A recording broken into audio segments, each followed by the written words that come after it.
Então, muito boa tarde. Estamos iniciando aqui a defesa de TCC da Leciana Alencar. O trabalho dela, ele vai falar sobre, ele tem como título A Licenciatura em Dança como recurso para ampliar as possibilidades do ensino e do aprendizado da dança do ventre. A gente vai iniciar com uma fala da Leciana, sobre seu trabalho.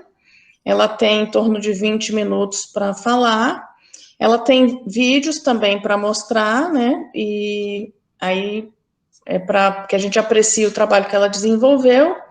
E eu agradeço muito a presença da banca, professora Raquel Purper, professor Fernando Antônio de Alvarenga Grossi, muito obrigada por terem aceitado esse convite. E já inicio dizendo que todos nós aqui somos vencedores por estarmos passando por todo esse processo de pandemia e conseguir finalizar um semestre com trabalhos, né, sendo defendidos. E aí eu vou deixar agora a Luciana começar a sua apresentação. Vou deixar meu microfone desligado, mas qualquer coisa você me chama. Eu vou também tirar minha imagem, porque aí você fica em destaque na gravação. Tá bom? Tá bom. Então, fica à vontade para iniciar a apresentação. Tá, eu vou fazer uma projeção, vou apresentar o slide, e aí eu quero só que você me confirme se tá vendo, se tá tudo ok, antes de eu... Ok, eu confirmo.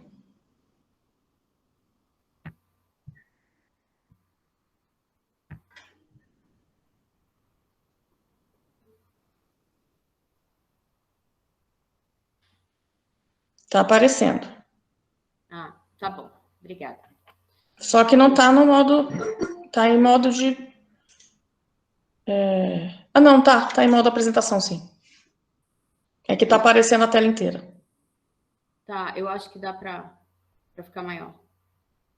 Tá bom assim? Não, assim tá bom, dá para ver. Tá bom. Como a professora Cíntia falou, eu me chamo Leciana Alencar, assim que Leciana Rose Alencar Costa, né? Mas como docente, como bailarina, eu gosto de ser chamada de Leciana Alencar. O título do meu trabalho já foi exposto pela professora Cíntia, e a doutora Cíntia Nepomuceno está como minha orientadora neste trabalho. Antes de começar a falar sobre como aconteceu todo esse processo, quero também agradecer a banca, agradecer a Cíntia, a professora Raquel, o professor Fernando Grossi, e agradecer aos convidados pela presença, dizer que é muito importante que vocês tenham aceitado participar desse momento junto comigo.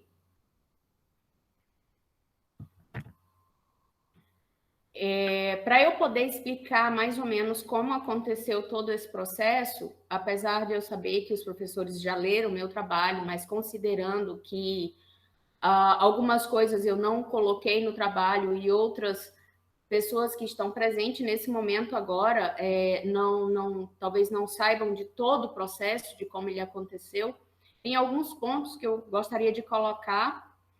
E na introdução, eu coloquei aqui como título o início das aulas em 20 de maio.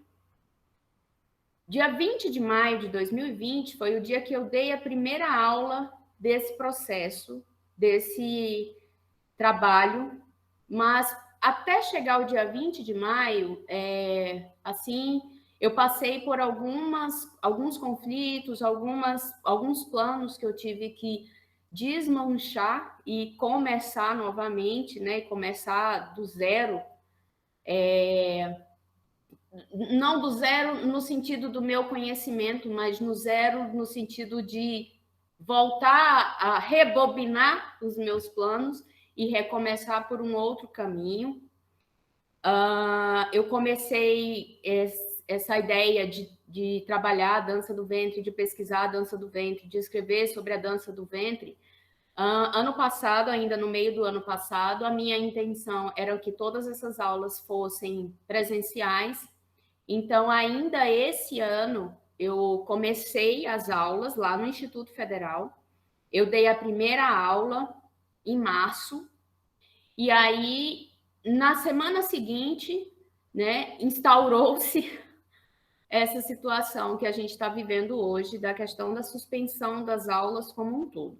Então, assim como eu acredito que a maioria das pessoas ficou de mãos atadas, esperando o que poderia vir, né, de toda essa situação. E eu tinha planos e tinha me estabelecido todas as minhas metas, tudo que eu ia fazer, como eu ia fazer. E quando as aulas foram suspensas no dia 13 de março de 2020, eu fiquei realmente assim muito abalada, pensando como eu iria fazer, vendo ir o meu plano, o meu projeto de me graduar, né, de concluir o curso. E a professora Cíntia, ela foi bastante importante nesse momento. Ela disse: não, vamos lá, vamos aproveitar, vamos escrever. Que tal você escrever sobre o seu legado em Roraima?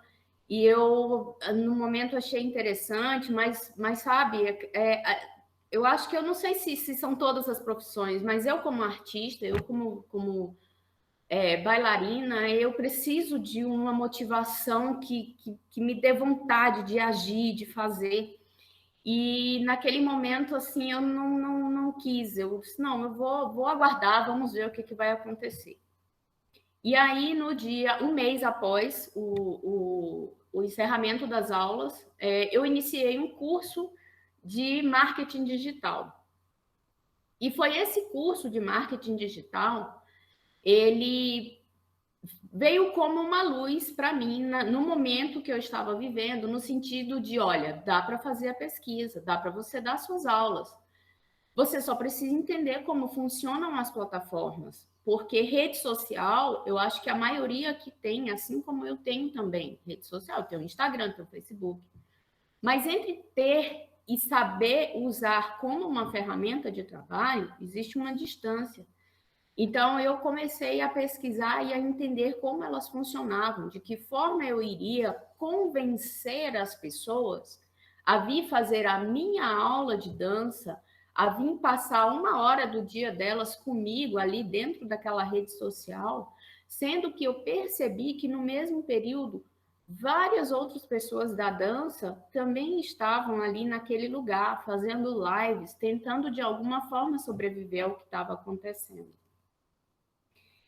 E graças a Deus, graças a esse curso, graças ao conhecimento que eu adquiri, ao apoio da família, ao apoio das pessoas que estão à minha volta, da própria Cíntia, eu consegui, né, fazer com que as minhas aulas acontecessem no formato online. Então, todo esse processo aconteceu no formato online. Ao mesmo tempo que eu ia fazendo, eu ia aprendendo. Eu tinha um ponto de partida, que foram as lives, foram 27 lives a princípio, né? Como esse processo ia ser concluído, de que forma eu ia construir o resultado desse processo, eu fui descobrindo no processo, né? Foi tudo muito novo, foi um desafio, mas que para mim foi, no momento, era uma salvação, era uma luz no fim do túnel que eu tinha encontrado. E aí eu vou parar um pouco com relação às aulas, que eu vou falar das aulas lá na frente. Eu gostaria de falar para vocês agora sobre o processo, sobre o que eu gostaria de abordar nessas aulas. No meu trabalho, para quem não leu o meu trabalho, tem 3 capítulos. O capítulo 1 refere-se a uma contextualização histórica sobre a dança do ventre, sobre como a gente conhece hoje a dança do ventre, como ela se apresenta para o mundo. E o capítulo 2, eu falo sobre de que forma eu gostaria de abordar as minhas aulas, levar o meu conhecimento, conduzir as aulas, o processo. E aí eu vou juntar esses dois para ir já justificando as coisas, né? Então, eu trouxe para esse processo a improvisação. Quando eu cheguei na faculdade, quando eu iniciei o meu curso, que eu conheci a Cíntia, que ela falou para mim, em ar até de brincadeira, mas ela estava falando sério, que a dança do ventre ela até poderia nem ser uma dança árabe. Eu entrei em choque, porque eu estudava e praticava e ensinava a dança do ventre há mais de 10 anos. Tinha a dança do ventre como uma dança essencialmente árabe, que tinha que ser da forma como eu aprendi, que era tudo muito rígido, que existia um rigor na técnica e que eu sempre ensinei desse formato. E ela falou: você precisa ler a tese da Roberta Salgueiro para você entender como é que funciona a dança do ventre nas suas origens. Não é a minha intenção contar para vocês aqui sobre a história da dança do ventre, mas eu preciso fazer um recorte para falar sobre o que eu usei da história da dança do ventre para justificar a forma como eu dei aula, com esse olhar na improvisação. Eu fiz aula de dança do ventre, eu comecei a fazer aula de dança do ventre, eu já era adulta, mas eu dançava desde criança. Eu acho que todo mundo que é da dança, eu acho, não sei, começa a dar sinais que gosta de dança ainda criança. E assim eu fiz. Então, eu criança ainda, com mais ou menos 6, 7 anos, eu já dançava do meu jeito, eu já fazia as minhas danças, eu morava no interior do Ceará, no sertão, não tinha aula de dança de forma alguma, mas eu dançava por imitação, eu dançava criando, fazendo as minhas danças. As minhas referências eram os filmes da época, né? Flashdance, Dirty Dance, a Xuxa, a Angélica, enfim. Então, essas eram as minhas referências. E eu dançava assim. Só que aos 11 anos, quando eu fui morar numa cidade um pouquinho maior, mas ainda no interior do Ceará, eu cheguei para a direção da escola que eu estudava, eu devia estar na 4ª, 5ª série, mais ou menos. E eu cheguei para eles e disse: olha, na abertura dos jogos da escola, eu quero fazer um solo. E tá, tudo bem, quer fazer um solo? Vamos lá. E eu criei o meu solo, a minha dança improvisada. Eu dancei uma música que foi a música de abertura dos Jogos Olímpicos de Barcelona. A música foi interpretada pela banda Queen. E eu lembro bem que quando eu me posicionei para dançar lá na quadra, sozinha, mais ou menos com 11 anos, a música não saiu, não aconteceu. Eu tinha me programado para começar sentada no chão e a música não saiu, eu tive que me levantar. Quando eu me levantei, a música começou a tocar e eu falei: agora. Então, quer dizer, hoje eu tenho uma noção do que eu fiz, né? Foi improvisação pura mesmo. Foi muito pela emoção, pela minha vontade de me mover. Então, eu estou falando isso para vocês porque quando eu entendi que a história da dança do ventre tem muita relação com a minha história de dança, com a forma como eu comecei a dançar, isso, a princípio, foi um choque, mas depois foi uma luz, assim, uma coisa importantíssima, muito bonita para mim, porque eu disse: então, eu posso fazer isso nas minhas aulas. Eu posso chegar para minha aluna e dizer para ela assim: dança do seu jeito. Traz para a cena o movimento que você acha que em você fica bonito, da forma que fica bonita. Traga para a cena algo que você faça que seja seu, que seja pessoal. Com todo respaldo. Hoje eu tenho coragem de falar isso em sala. E foi assim que eu comecei esse processo. Foi estimulando as minhas alunas.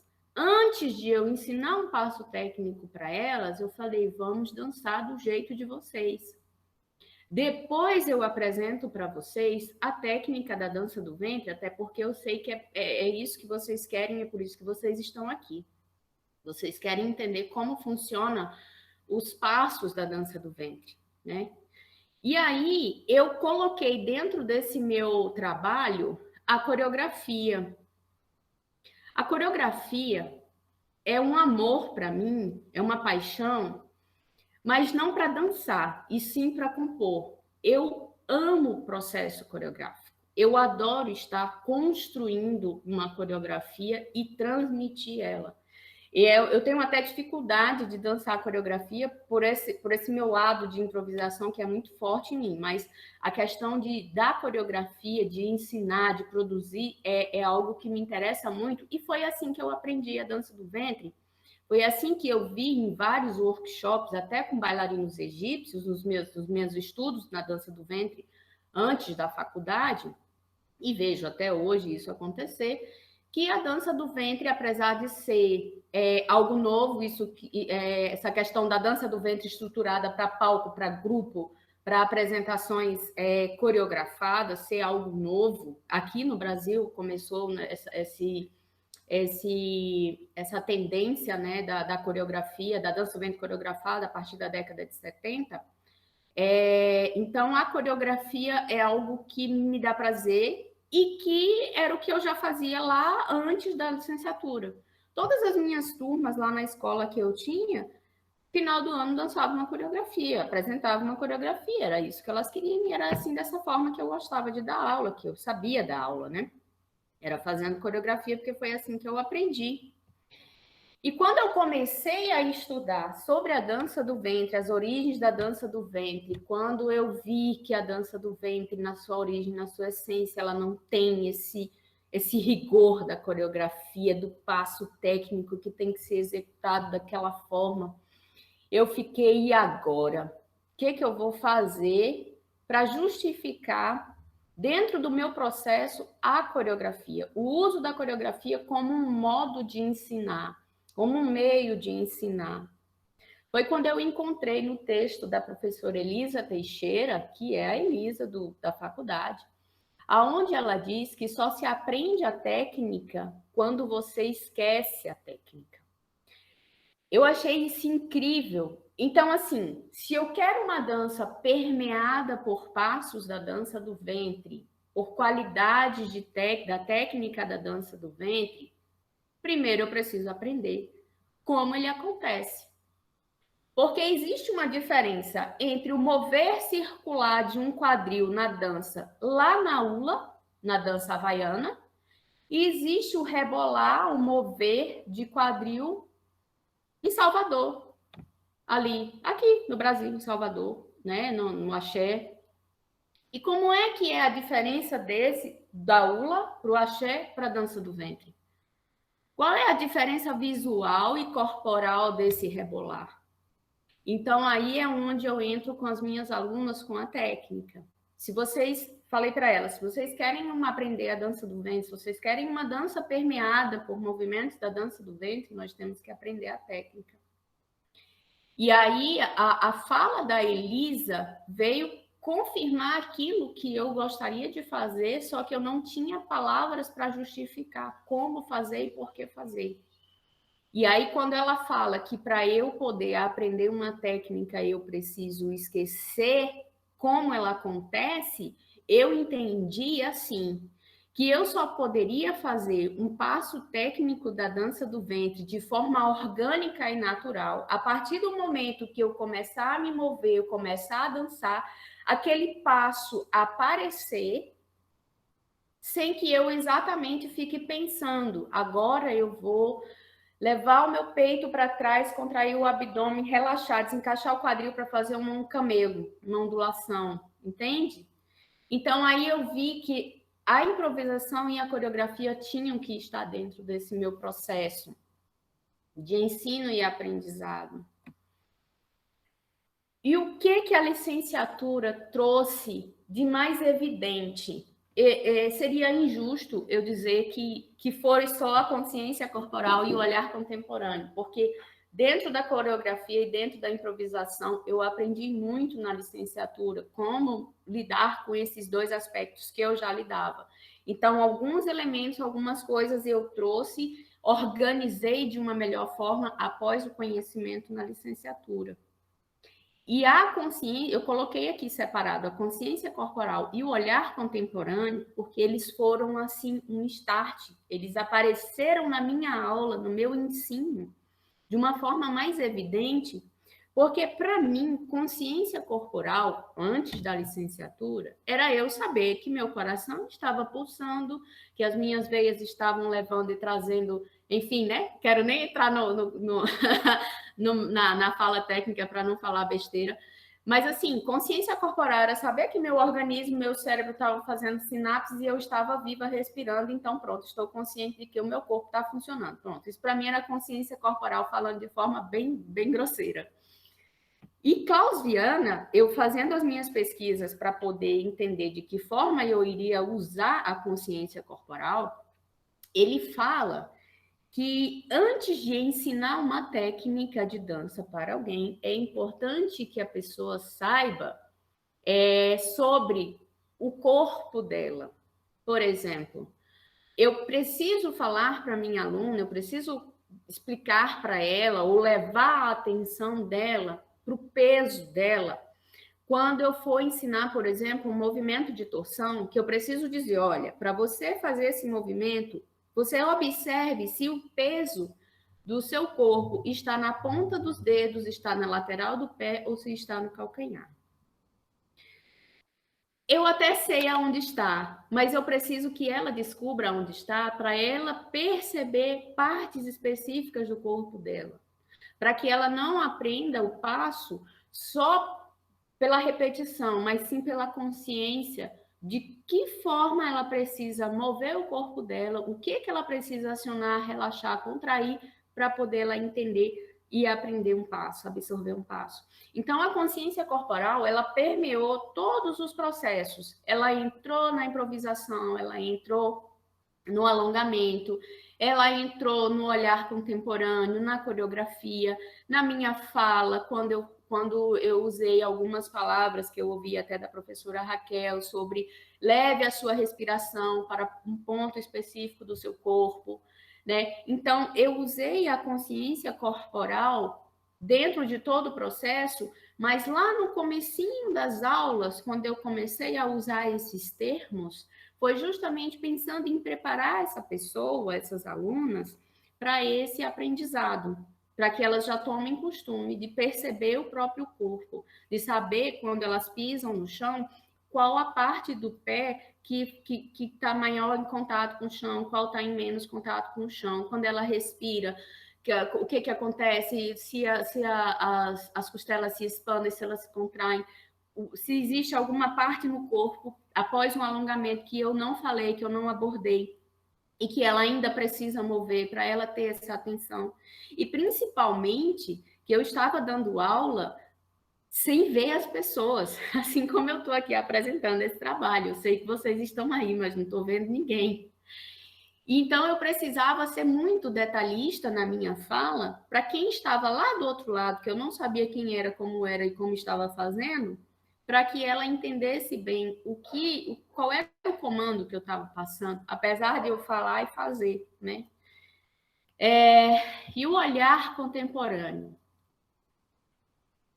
O olhar contemporâneo, esse termo, olhar contemporâneo, ele veio para mim lá na aula de dança contemporânea 1, quando eu dancei para a professora Suzy, numa aula dela, eu dancei uma música do Fagner, e eu fiz essa dança improvisada que eu fazia quando era criança, mas só que agora permeada por qualidades da dança do ventre, por movimentos sinuosos, tremidos.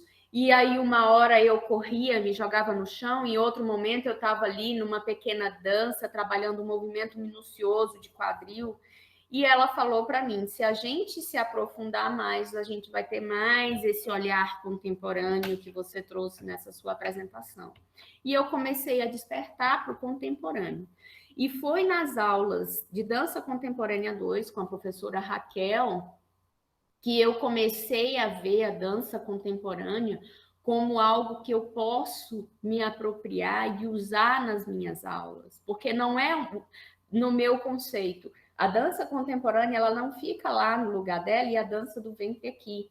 Eu posso trazer aspectos do contemporâneo para a dança do ventre. Então, eu posso usar outro tipo de música que não seja a música árabe para falar de dança do ventre. Eu posso usar elementos do cotidiano, do dia a dia, ou elementos que de repente nem se relacionam imediatamente com a dança, para falar sobre dança do ventre. Então, o olhar contemporâneo, a dança contemporânea veio como um presente para mim nesse processo, que foi algo que surgiu durante o processo, né? Eu tinha certeza que eu iria trabalhar a consciência corporal lá no início do processo, a consciência corporal, a improvisação e a coreografia. E quando eu me vi no meio do processo, falando sobre dança contemporânea em sala de aula e tendo que criar uma aula de dança do ventre, criar uma aula com o olhar contemporâneo, pelo viés contemporâneo, eu vi, nossa, pera, isso tem que entrar no meu processo. Eu preciso falar do olhar contemporâneo dentro desse processo. Ele vai trazer aquilo que eu acredito, essa possibilidade de movimento de forma ampla, de forma orgânica. E aí, o capítulo 3. Aqui, eu falo exatamente desse estudo de caso, né, dessa minha pesquisação, das aulas propriamente dito.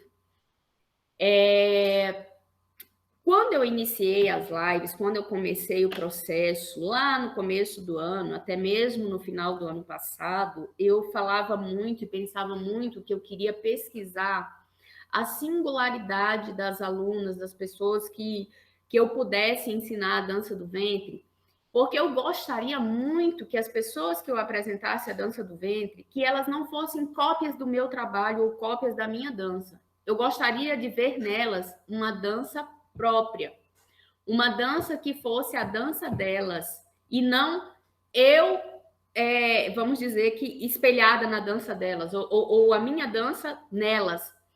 E eu tinha essa preocupação. É tanto que as primeiras lives que eu fiz, as 12 primeiras lives, se chamavam Dança do Ventre e Singularidade, porque eu achava que era isso que eu estava pesquisando. E eu só vim descobrir que a minha pesquisa ela não estava tão voltada para a aluna, e sim para mim como professora, quando eu fui escrever o capítulo 3, quando eu fui escrever sobre as aulas, sobre o processo, que eu comecei a escrever esse capítulo 3, depois que eu terminei as aulas, que as aulas terminaram dia 31 de agosto, e aí, a partir do 31 de agosto, eu comecei a escrever o capítulo 3, falando sobre as aulas, né? E foi quando eu percebi que eu não estava fazendo um trabalho para as alunas, pelas alunas, eu estava me trabalhando como docente, como professora. Então, o meu olhar estava para fora, sendo que a minha pesquisa era para dentro, era como professora. Eu me realizo muito como docente, como professora. Porém, tem um ponto importante que eu preciso falar, porque lá no meu título eu falo em ensino e aprendizado. E eu acredito que só existe o ensino quando há o aprendizado. Não adianta eu ser uma super professora, mas que no final de todo esse processo eu não tivesse um produto, eu não tivesse pessoas que eu tivesse conseguido afetar, ensinar e tirar do zero para um estado de dança, tirar de um processo que ela já, no caso, quem já tinha feito aula comigo, sair de um estilo de dança e entrar num outro modo de dança. Então, assim, por isso que isso é um processo de ensino-aprendizado. Eu estou me adequando e pesquisando quanto professora de sala de aula que aprendeu da aula dando aulas ou copiando outros professores, com a licencianda, com a estudante da faculdade de dança que está agregando conhecimento, que está juntando os conhecimentos. Como eu escrevi aqui, desejei unir as duas pontas, o aprendizado adquirido nas experiências práticas e o aprendizado na licenciatura. E aí, como eu falei para vocês, todas as aulas foram online, o trabalho constituiu-se por um estudo de caso, e agora eu vou falar sobre a aplicação da pesquisação, que eu fiz essa pesquisa foi com um grupo de mulheres adultas. Lá no começo, quando eu comecei as aulas, era uma quantidade maior, e aos poucos, eu acho que isso acontece em todo o processo, aos poucos algumas vão desistindo, e eu acabei ficando com um grupo muito limitado, mas que fez toda a diferença, porque eram meninas muito engajadas, muito comprometidas, elas me ajudaram muito, elas trouxeram a vontade delas de aprender e a dedicação, e eu devo a elas o resultado desse trabalho pela consistência delas, né? Por estarem sempre nas aulas, por quererem aprender, por estarem dispostas a passar por esse processo junto comigo. As aulas ao vivo, as 12 primeiras aulas, como eu falei para vocês, sobre dança e singularidade, para trazer a singularidade, pensando na improvisação, pensando no ensino da dança pela improvisação, eu pedi que elas criassem um passo, um movimento, a partir do nome delas, que aquele movimento ia se transformar em um passo que nós iríamos colocar dentro de todas as danças que nós fôssemos fazer durante o processo. Então, elas tinham que criar esse movimento. Eu vou dar como exemplo aqui o meu, né, para que vocês entendam. Então, eu faço uma ondulação e a minha mão vem para cá. Então, isso representa o meu nome, Leciana, que dentro da minha dança é o meu nome, mas é também um passo criado por mim. Então, eu trouxe isso para que elas vissem que elas podem criar o passo delas, que elas podem criar a dança delas, dentro daquilo que elas têm como delas. E também para começar, para que elas entendam sobre a improvisação. Falei nessas aulas de improvisação, eu falei com elas sobre a pausa, que a pausa também é uma dança, que as molduras, as poses podem ser consideradas uma dança. Falei para elas que o caminhar, o simples ato de caminhar, pode ser colocado na dança como um movimento, para elas irem criando a dança delas, com a música delas, na improvisação delas, mesmo com uma quantidade de passos muito limitada. Eu acho que nesse período eu ensinei 4 ou 5 passos de dança do ventre para elas, para não deixar elas muito presas à técnica, para que elas primeiro despertassem para a dança, né? Buscassem a dança delas. Depois eu fiz mais 10 lives falando sobre os 10 passos para o harém, que consistiam em recursos da dança do ventre, porque algumas pessoas relacionam a dança do ventre à melhora da autoestima, melhora da feminilidade. Algumas pessoas me perguntam sobre se a dança do ventre dá barriga, se a dança do ventre é só para mulheres jovens ou se é para crianças, adultos, idosos, enfim. E eu achei que seria necessário eu trazer esses esclarecimentos para elas, até para tirar alguns paradigmas, né? De que a dança do ventre é só para A, B ou C, enfim, né? Trazer para elas isso. E, assim, em nenhum momento eu quis trabalhar com elas uma questão terapêutica, psicológica. Eu falava muito do que eu falava somente, assim, das minhas vivências e levantava questionamentos, né? Eu pedia que elas pensassem sobre a sensualidade, por exemplo. Vamos pensar sobre sensualidade, o que é ser sensual? E aí teve 2 aulas que eu pedi ajuda, né? Eu falei sobre autoestima com o professor Fauzi, né? Para ele falar da questão a autoestima pela psicologia. E uma outra professora que eu chamei para falar sobre a feminilidade, que ela trabalha com o sagrado feminino, e assim, foi bastante engrandecedor o conhecimento que elas agregaram a essas aulas, a esse momento que eu tive com as alunas. Mas mesmo nesses 10 passos para o harém, a gente também dançava, a gente também fazia movimentos e tal, e trabalhava criatividade, trabalhava a memória, foi bem bacana essas aulas. E também tive que dar aula sobre técnica, né? Porque, afinal de contas, era isso que acho que algumas queriam e esperavam, queriam saber como é que fazia aquele passo da barriga, né? Como é que faz o shime, como é que treme. Então, eu trouxe também a técnica, como eu falei para vocês, da importância de saber a técnica, de conhecer a técnica, de ter a técnica impregnado no corpo, para que ele reverbere nas danças, para que ele tome forma em outras ocasiões, usando outras músicas, indo por outros caminhos. Luciana, só para te dar um feedback, a gente já está chegando em meia hora, quase. Tá, agora eu vou mostrar um vídeo para vocês sobre um processo que nós fizemos. Aqui foi uns vídeos que eu mandava para elas sobre aula e elas tinham que compor uma coreografia. Então, essa foi uma das coreografias que eu criei junto com elas. Eu vou apresentar para vocês agora.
Aqui para mim travou.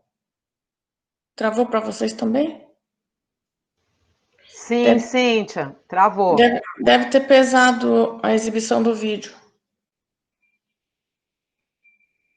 Luciana? Acho que ela caiu. Daqui a pouco ela volta. Nossas tecnologias maravilhosas.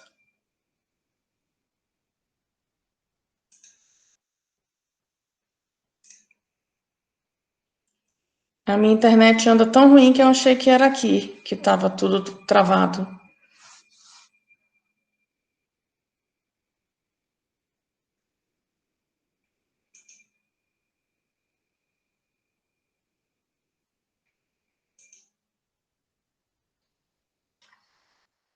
Vamos esperar ela voltar.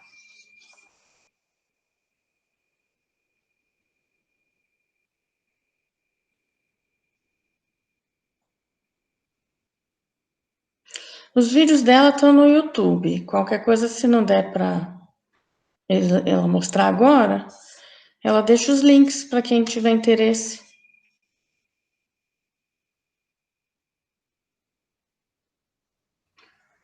Voltou. Oi. Travou tudo, né? Eu estava aqui comentando, pode ter sido o excesso de estar o vídeo passando e você apresentando. Pode travar, acontece. Tá. Já aconteceu comigo. Então, Aí eu estava dizendo que se não der para exibir o vídeo, você pode deixar os links no chat para quem quiser acessar. Que eles estão no YouTube, né? Tá, mas aí tá no YouTube. Você quer que eu tente passar o outro vídeo ou que eu já faça as minhas considerações pelo tempo? Já faz as considerações, é melhor. Aí depois o pessoal assiste, né? Tá, tudo bem. Tá, O tudo bem. que você acha, Raquel? Você quer assistir agora? Quer o link para você dar uma olhada? São vídeos curtos. Não, posso assistir depois, Cíntia, com mais calma também. Tá. Fernando também, né? Tá bom. Tá bom. Então eu nem vou abrir lá então pode. live. Vocês estão me vendo? Não estou mais projetando, né? Eu vou só fazer as minhas considerações. Eu quero, com todo esse processo, por tudo que eu vivi, pelas aulas que eu dei, pelo o resultado que eu cheguei, eu me sinto satisfeita, contemplada, entendo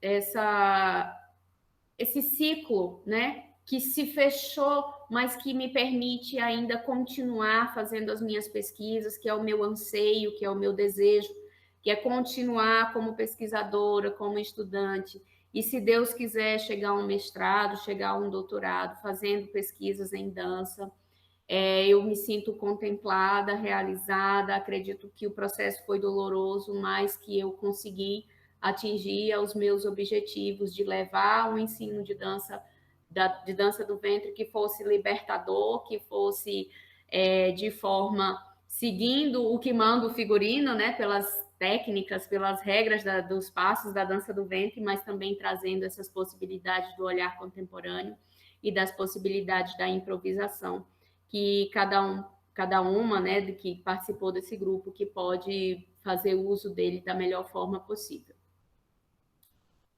Tá com a banca. Obrigada.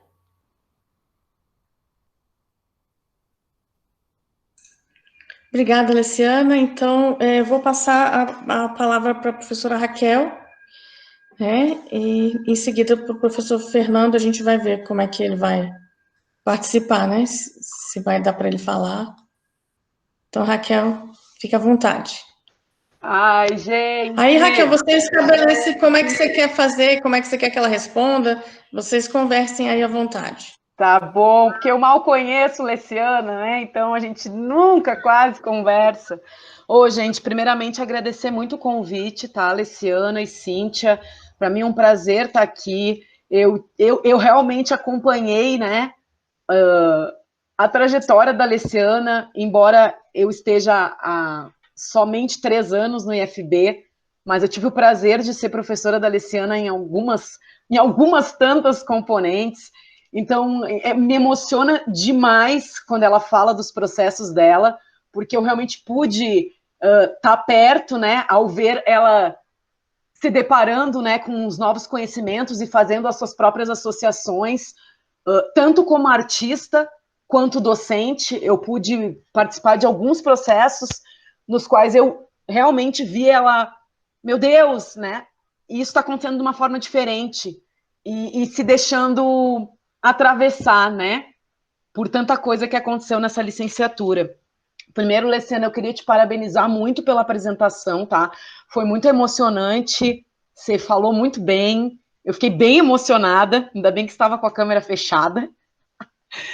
E assim, ó, e ressaltar a importância, enquanto a sua fala acontecia, eu ia me dando conta da importância e da relevância do teu trabalho, que é esse registro em forma de pesquisa, né, em forma de trabalho de conclusão de curso, de um processo de ensino-aprendizagem da dança do ventre, afetado pela formação da licenciatura em dança. E fiquei pensando como os nossos alunos chegam muitas vezes especialistas numa técnica codificada, e será que durante esses 4 anos, 5, 6, enfim, que se passa pela licenciatura, quem chega, né, especialista numa técnica, consegue visualizar, consegue baixar as barreiras, né, como a gente chama, baixar as barreiras, e realmente ver no quanto isso, enquanto todas as possibilidades que a licenciatura apresenta, né, curricular, para o seu processo de ensino-aprendizagem nas técnicas codificadas, eu digo, meu Deus, sim, é muito possível, sabe, ampliar o teu leque a partir de tudo que é oferecido. Então eu fico, nossa, a licenciatura está a serviço de muitos profissionais, de academias, de educação básica, que querem trabalhar com técnicas codificadas, que querem trabalhar com técnicas mais abertas. Então, eu fico feliz, sabe, de estar podendo contribuir para a formação de um profissional diferenciado. Porque eu acho que a sua aula é a sua aula, Leciana. Entende? A aula de qualquer professor que sair formado pelo IFB, que vai dar aula de danças urbanas, é a aula dele. Então, é aula diferenciada, cria uma marca por ter tido uma formação, sabe? E uma formação profunda para quem conseguiu aproveitar e conseguiu se sentir atravessado e conseguiu fazer essas conexões todas que você fez, consegue realmente se destacar no mercado, seja qual for ele, sabe? Comercial, né? mais acadêmico, escolar mesmo. Então, a tua fala foi me dando um estofo, assim, de quanto essa formação pode, para quem quer, né? É claro, cada um vai viver esses 4 anos da sua forma, mas para quem está interessado em rever processos, em se rever como docente, como você falou algumas vezes, vai chegar no final com um outro olhar para os seus processos, sabe? E vai fazer a diferença, né? Então, nossa, Luciana, fiquei muito emocionada com toda essa reflexão, né, que tu me proporcionou e queria ressaltar para começar a relevância do teu trabalho. Lê-se, para mim, assim, ó, em termos de conteúdo, ele não tem problema. Eu te sinto no trabalho, eu sinto o teu trabalho visceral, eu gosto de ler trabalhos assim. Então, para mim, em termos de conteúdo, ele está muito bom. O que eu vou te falar aqui, e eu vou dizer, depois eu posso te mandar as anotações. Não, não posso, porque meu caderno tá assim, ó. Então, se tu puder anotar, ou depois a gente conversa, eu te mando um áudio, tá? Com o maior prazer. É mais para a questão de organização dele, porque eu sei que tu estava nervosa, eu sei tudo que aconteceu, né? Na organização final dele. É isso que precisa ser revisto para ele ficar de uma forma, para ele ficar redondinho, tá? Então, para mim, é mais problemas estruturais do que, para mim, de conteúdo não tem. Eu acho que tá tudo que tinha que estar, está ali para um trabalho de conclusão de curso, né? Eu teria, depois a gente pode conversar, eu teria 1000 ideias para tu aprofundar num mestrado, tá? Mas para um trabalho de TCC, em termos de conteúdo, para mim, super contempla. Então, assim, Lê, se na página 11, eu acho muito honesto quando você fala assim, do objetivo, né? Que começava, que era falar da singularidade. A princípio, o objetivo geral, nananã, né, era a singularidade. Aí, no segundo parágrafo, o uso do termo foi se perdendo. Eu te sugiro juntar esses 2 parágrafos, porque você está ainda falando do objetivo geral, certo? Na página 11 ali, tem 2 parágrafos, tá? A princípio, o objetivo geral, beleza, aí mudou, né? O termo singularidade foi se perdendo, então colocar num parágrafo só. E aí, ó, deixando em evidência que o fator transformador... Não, deixando em evidência que o objetivo, então, tornou-se esse. Só para tu deixar num parágrafo o objetivo bem claro. E que tu tá mostrando, era uma coisa e mudou, né? Porque assim, o fator transformador, tá, tudo bem, pode ter sido, mas colocar de forma nítida que ali o objetivo se transformou, tá? Só para na tua introdução o objetivo ficar bem aparente. E aí eu acho que deveria juntar aqueles 2 parágrafos e deixar mais evidente, certo? Aí tem umas bobagenzinhas, né? Na página 17, que você fala de Assunção, tem que colocar ali o ano, né? O ano da obra, porque tu coloca geralmente, é difícil tu não...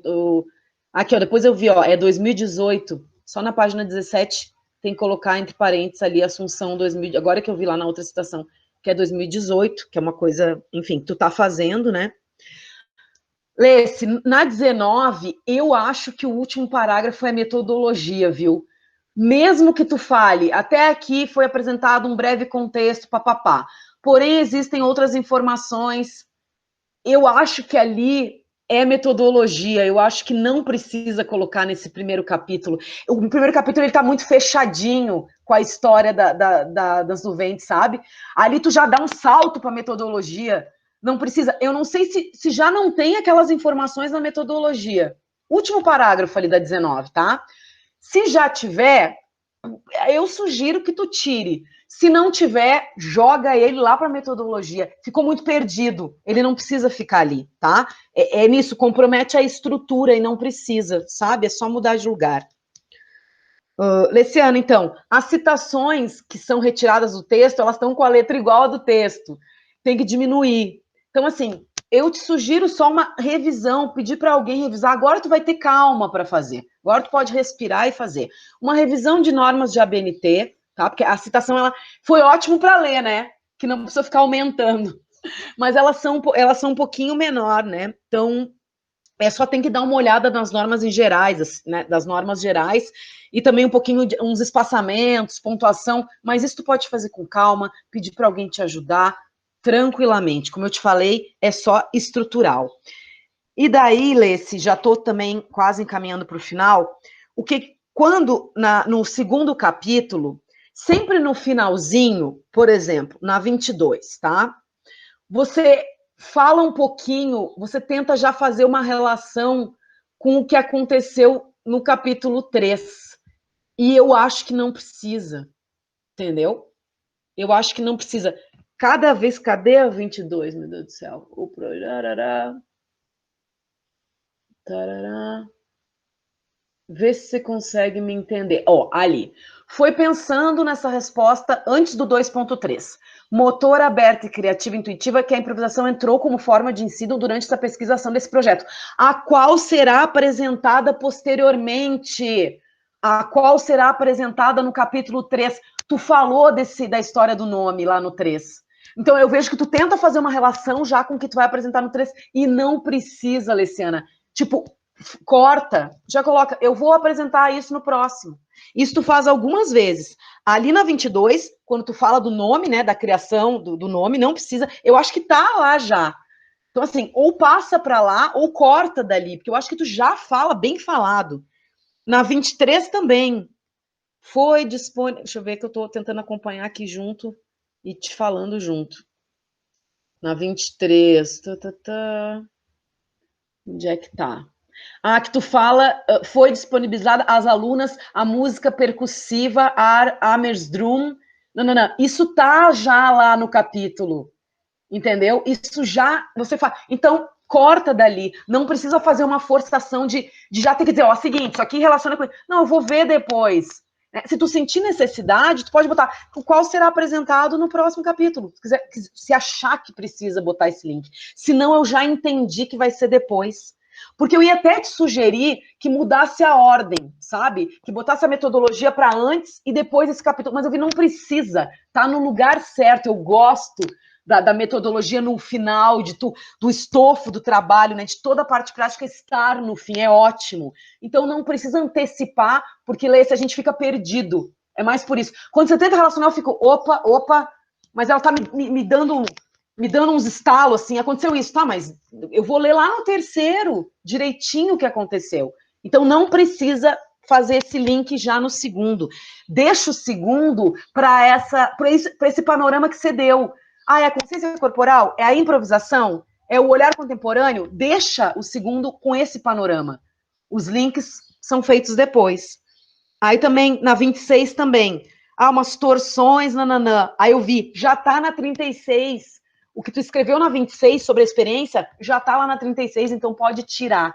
Isso, Leciana, na minha visão, não vai prejudicar em nada, só vai deixar a coisa mais enxuta, tá? Porque no 3 tu tá expondo todos os resultados, tranquilo, então não... E às vezes tá repetido, tu entende, Leci? Tu fala lá e fala aqui, então não precisa. Ali tu tá... Tudo que a licenciatura contribuiu tá no 2. No 3 tá a hora que tu vai para, né, para ação, e que na pesquisação tudo acontece, e que é maravilhoso ler os pormenores, né? Toda a tua metodologia, tudo que aconteceu. Então, para mim, é só essa revisão mesmo, né, do 2, em termos de conteúdo, de tirar essas arestinhas, assim, né, que já faz referência ao 3, que não precisa. Luciana, tem que olhar o sumário, também, que os números não correspondem, né? Mas eu sei que foi na loucura lá, mas é só para, tá? Que tem que dar uma olhadinha. E isso, Lê, tudo isso que eu tô te falando é porque o conteúdo é extremamente rico, né? E o teu trabalho vai ser acessado, ele vai ser procurado. Então, é só para deixar ele, enfim, né? Com um acesso incrível, né? Para quem vai ler. E aí, Leciana, eu queria, a partir da tua epígrafe, dizer assim, ó, para tu continuar saboreando as pausas, você fala em pausa, né? Se distraindo sozinha ou em grupo, com foco e às vezes sem foco, se permitir estar sem foco, parando e se recuperando também, e principalmente, Leciana, pirando, transformando e dançando. Você é incrível, eu me sinto honrada e lisonjeada por ter acompanhado a tua trajetória, por ter sido a tua professora. Eu tenho orgulho de tudo que tu traçou, estou muito emocionada e agradeço muito por participar desse momento, tá? Parabéns do fundo do meu coração.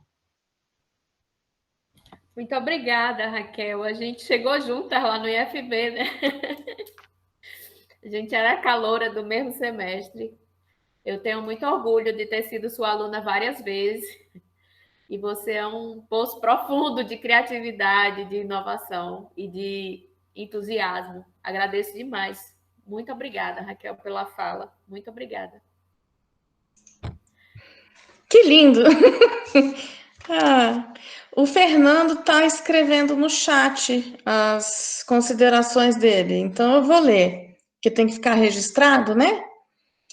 Então ele está dizendo, início das aulas em 20 de maio de 2020, processo dinâmico que implicou ir e vir na programação e nas aulas.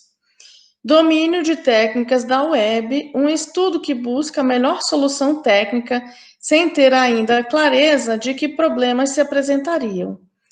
Procura que resulta em acalmar o medo e em expor o artista às suas circunstâncias limitadoras, que são também circunstâncias de criação. Na história de vida, apresenta uma relação com o objeto dança e a forma como ele, objeto, se incorpora mesmo à vida da estudante pesquisadora, fazendo uma amálgama indissociável do que é vida, arte, pesquisa e aula.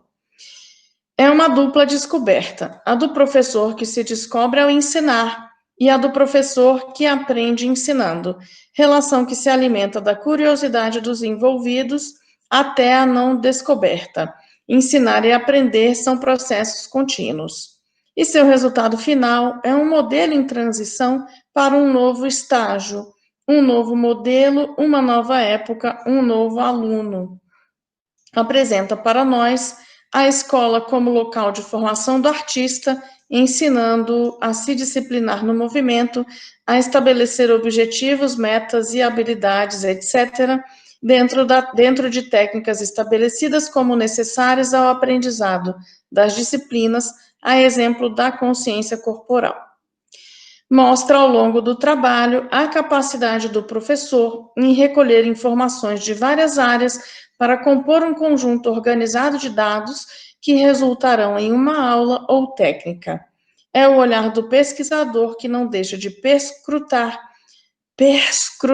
sua realidade, pois sabe que é nela em que encontrará os elementos que vai utilizar em seu trabalho.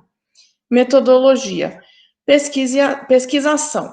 Erro e acerto fazem parte da pesquisa, pois se aprende com tudo, o erro e o acerto. O que é interessante, pois a técnica de ensino escolhida pressupunha o uso da improvisação como parte essencial dos movimentos na pesquisa. Nome dos passos escolhidos de forma lúdica, como os 10 passos para o harém, que ao lado do rigor dos passos, são 10, trazem elementos que mexem com a subjetividade da aluna. Nome dos passos escolhidos... Quanto ao pesquisador, conhecimento, curiosidade e humildade e interesse, dedicação à pesquisa e seriedade na condução dos estudos e do trabalho. Um trabalho generoso, pois deixa para os colegas um registro de formação que pode abrir linhas de trabalho e pesquisa para quem fica, além de ser registro histórico de formação dessa escola e curso. Nossa, que lindo! Acho que... Alguém salva esse texto, por favor. Ele vai ser enviado para mim. Todo o chat é enviado junto com a gravação. Muito boa a pesquisa, muito bom o trabalho, e estou muito satisfeito de estar aqui. Obrigado. Então, nesse momento, o que eu vou fazer é deixar você na sala, Luciana, porque eu acho mais fácil eu criar uma sala outra e mandar o link para a Raquel e para o Fernando, que é o que a gente costuma fazer no mestrado, que aí você fica aí conversando com os colegas, eu vou parar de gravar, aí você fica aí à vontade e a gente volta já já, tá bom? Eu vou mandar para o e-mail de vocês, Fernando e Raquel, um link para uma nova sala e a gente sai daqui. Quem é que deu tchau aí, que a gente estava chegando e alguém estava dando tchau? Eu acho que ela estava não. conversando com os meninos, era a Priscila, eu acho. Priscila. Então, pessoal, estamos de volta, todos da banca, e com muita alegria nós anunciamos que Leciana foi aprovada com nota 10 na sua defesa de TCC. Palmas! Parabéns! Pode bater palma, quem está aí?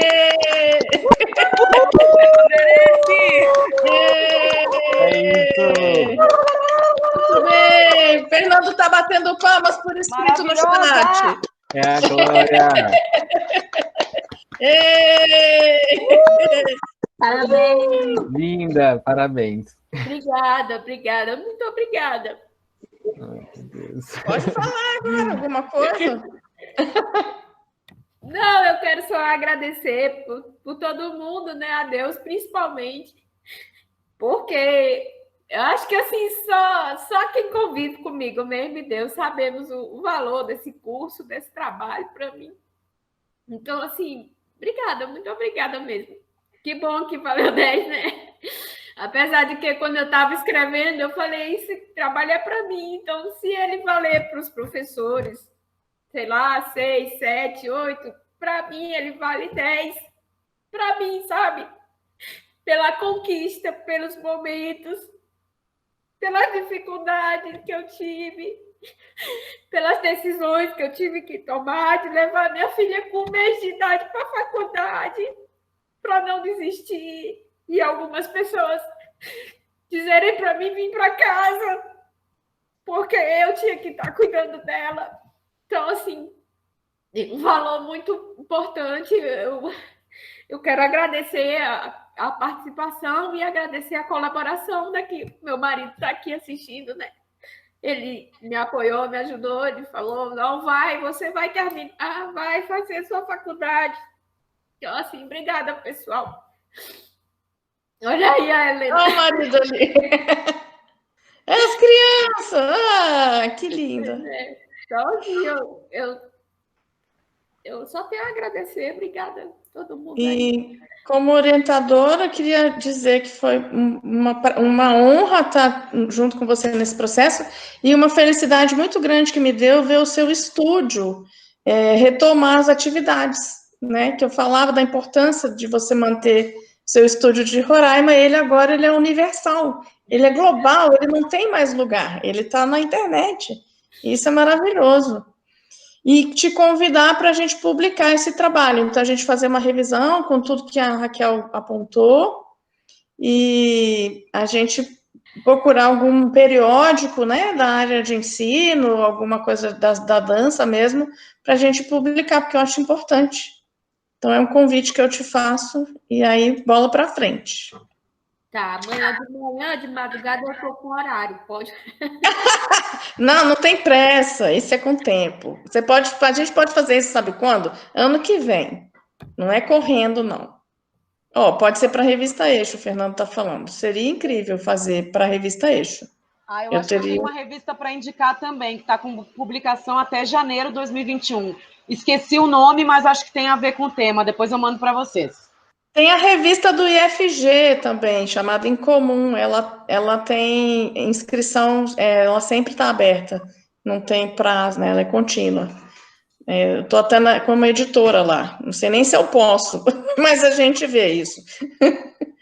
Tá bom? Então, agradeço a presença de todos e a gente encerra hoje essa sessão. Vou encerrar a gravação e a gente se despede.